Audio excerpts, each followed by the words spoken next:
I went to GT Heaven and came back. So right now, we're going to do a quick walk around review about the interior of the car. Let's check it out. Say hi. Hi. Hi, ladies. Okay, look at this gorgeous beauty over here. Let's start by first appreciating how it looks. Nothing about this car looks like a normal Cayman. You know, some cars, they add a little bit of pieces, then you're like, oh, it's just like the car, but a little bit better. This one has a distinct, unique look. Let's look at the first thing. The front is distinctively GT, right? So this little thing over here, the fence, it's much bigger, much more squarish. What happens is a bit more muscular feel to this car. And it's not just for looks. If you look down here, there's a huge air intake to feed into the car for the part of the aerodynamics. In fact, what I learned is that the aerodynamics of this car is 50% more than the last generation, right? And on the track, you certainly feel it. The brakes, much more firmer, you can accelerate much more harder, and the grip is mind-bending. It's very hard for someone like me who's not a track person to fathom the amount of grip it has. So, what I learned is that the air will go in here first, right? This little fence over here, this little fence. No, they're not for show, these are all business ones. Little hands, it fits into the brakes, it cools the brakes and the tires, and then it comes down over here to the side.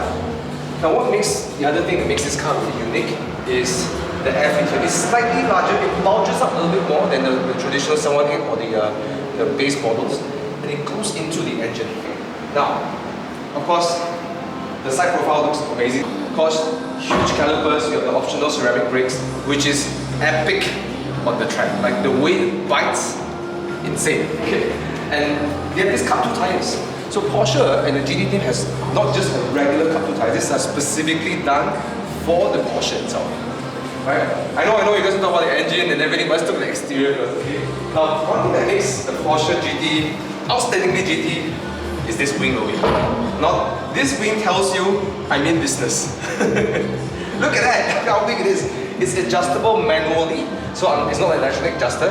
So again, this is made for people who want to go to track, and look, it's perfectly irrational. Nothing about this car is rational. Okay, this car is to make you go to heaven and come back as long as it's driving, right? So that's the wing. And what I really like about this design is that they have this two-wing over here. So mini wing, big wing, mini wing, big wing, mini wing. Okay, you get it right. But what's really awesome about this car? The biggest development, what I heard, and I can feel it in the way you accelerate up into the corner and the high-speed grip is this diffuser here. I really feel how planted it is. So, come on, let me show you. Clear this space. See how deep this is? This is to create that downforce. And it's also designed because of the Boxster Spyder, who doesn't have this huge wing. So now the Boxster Spyder of this generation also has a lot of aerodynamics work because of this design over here. Arguably, I think it looks less nice, but for performance, it does the job. Okay, let's talk about the interior. It's pretty much standard Porsche business. But this one has a club sport package with a half roll cage over here. It stiffens the car. Again, like everything about this car tells you it's business, okay? You don't call this a road car when you have a roll cage inside there, right? So this one is optioned with this beautiful 918 Spyder seat, which I think is really comfortable for a bucket seat. You can do a long trip, no issue with this. It's a really upmarket option, but look, you know, if you're really spending so much on this car, why not? Why not? Me personally, I like the sport seats better because I think it has more lumbar support. But this one, if you're going to the track, spec it up like this. Okay, give you that little bit more. And I think it really comes across because it's rigid, because it's carbon fiber. You can feel the car's torsion, the car's, you know, when you go on high speed, when you brake and turn, you can actually feel it through it. So not just an aesthetic option over here, right? Now, gearbox, standard. What I love about this gearbox from the last gearbox is the shift. It's confident, you go and that's it.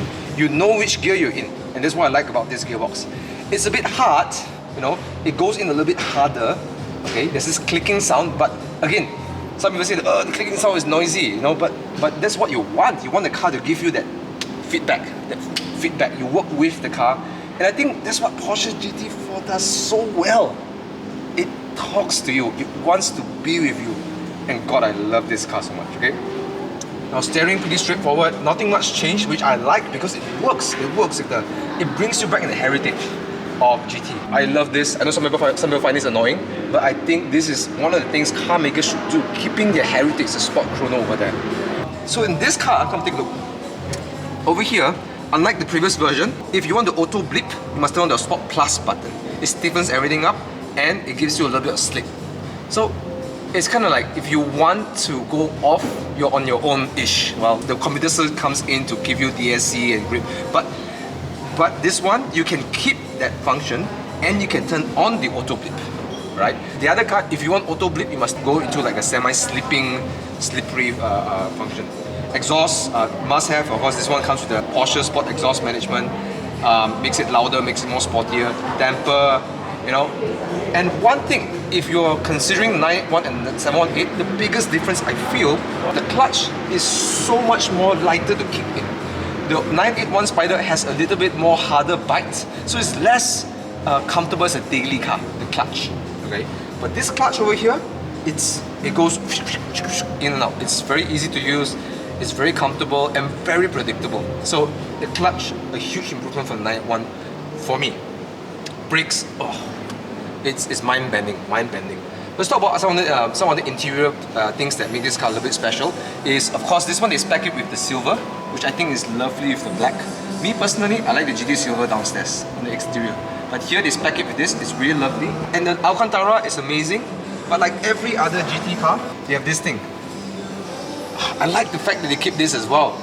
And it's not weight saving or anything. They keep all these little things, and they know what we like about the GT is to remind you that you are in a special car. Let me tell you this, if you can get your hands on this, you should be happy. It's very special. It's unlike any other car you drive, okay? I want to show you one more thing. So come over here, I'll show you one last thing. So I need to check out something in this car, alright? So,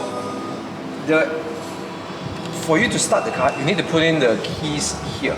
Now you might be thinking like, what's the significance? Why can't you just put the sports start button? But here's the thing. Back in the days, when you start a race, you have to run into the car. So what Porsche GT has done is that they put the exhaust on the outside of the car, so the driver can access and start the car much faster than their competitors.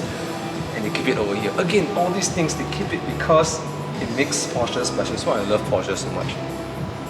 And I think a lot of car companies need to consider keeping their heritage. These are little things like this. No stop start button, because again, it's that heritage, right? You know, you go into a GT car, you want to put in the key and start the car. And they do it so well. So, to sum it up, the exterior, again, there are not huge differences in the exterior. Again, this is like proper Cayman business, but Porsche has done so much work to the point where you really don't feel it's the same car anymore. The aerodynamics, the engine. Do I feel the difference in the track? 100%.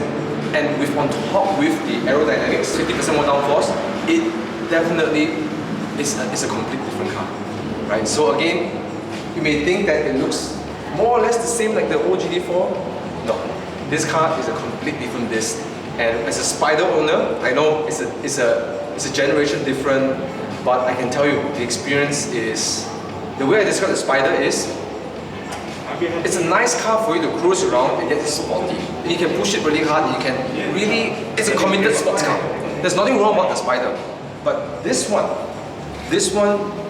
takes you to another level. This is a companion for a person who is perfectly irrational. That you buy this car only for one reason, to take it on the track and to get the best that time and push yourself to the limit. That kind of behavior is not irrational, it's not rational at all, right? To push yourself to the limit is not rational. And this car may not be the most powerful, but it has the most, I think, a very compelling package that allows you to be perfectly rational and yet be confident. So, GT4, amazing car. Blew my mind. I'm going to try to see if I can get my hands on one of these, maybe in the future, right? Right?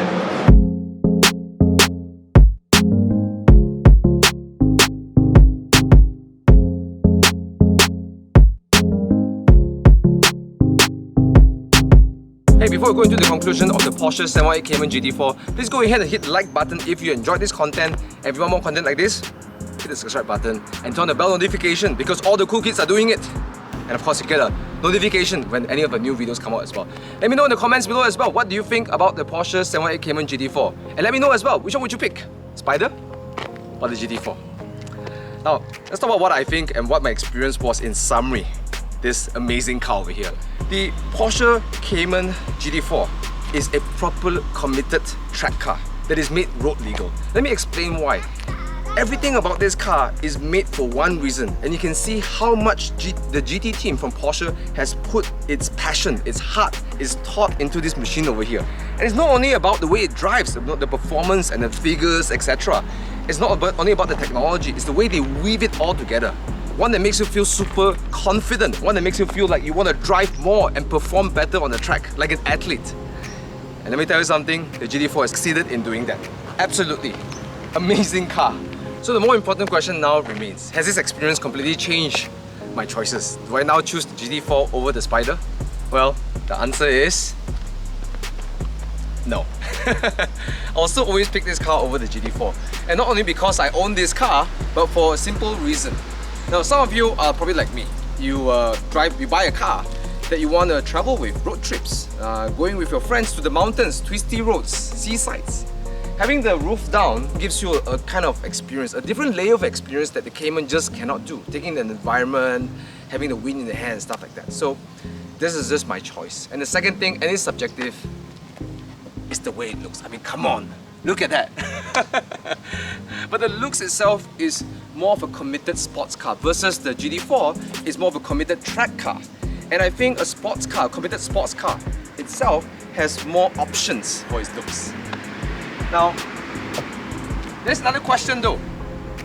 Will I lose performance because I choose the Spyder? The answer is yes, obviously. Because you don't have that big wing, you don't have that downforce it generates, you don't have the stiffness that comes from the Cayman, you know, not having the extra pillar over your car over there.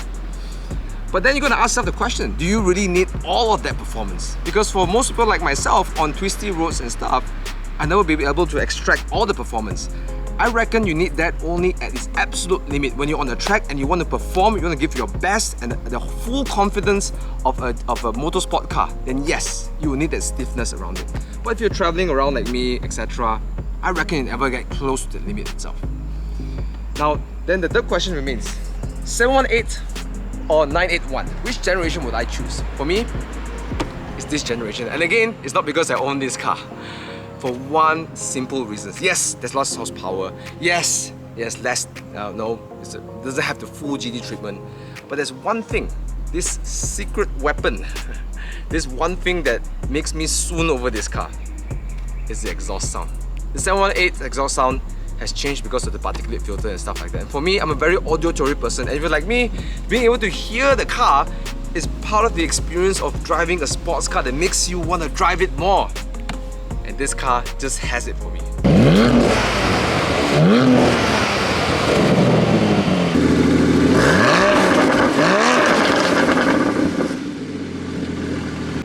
And this is in no way to invalidate the GT4. I think the GT4 is an epic car, okay? And I don't think that there's any other car that behaves and feels just like that. It's just that I just never really caught on to the motorsport bug. But if I do, the Cayman GT4 will be the car I will absolutely consider nothing else, because it has left such a strong impression on me. Oh, I just love it. But for now, this will do.